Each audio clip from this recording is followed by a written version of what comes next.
Abduqodir Husanov haqida yana xabarlar tarqaldi. Assalomu alaykum, hurmatli tomoshabin, kanalimizga xush kelibsiz.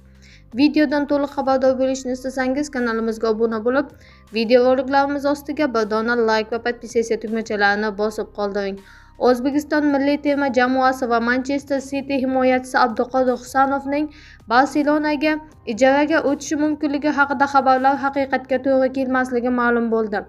Avvalroq Ispaniyaning Gazetas Blaugrana nashri kataloniyaliklar Husanovni uzoq muddatli loyihaning asosiy qismida biri sifatida ko'rayotgani, klub uni bir mavsumga ijaraga olib keyinroq to'liq sotib olish varianti ko'rib chiqilayotgani haqida yozmoqda edi.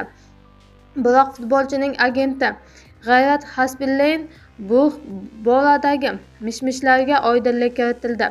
Menga Barselonadan hech kim qo'ng'iroq qilgani yo'q. Bu gaplardan xabardor emasman. Klub prezidenti ham men bilan bog'lanmagan. Bularning barchasi shunchaki mish-mish dedi Hasbiullayn Sport Express nashriga.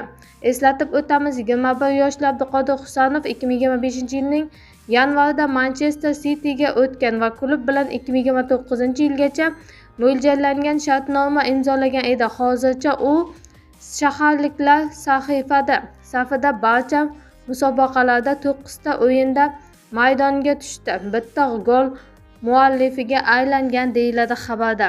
Eng so'nggi yangiliklardan birinchilardan bo'lib xabardor bo'lishni istasangiz, kanalimizga obuna bo'lib, videoroliklarimiz ostiga bir dona like va podpisatsiya tugmachalarini bosib qoldiring.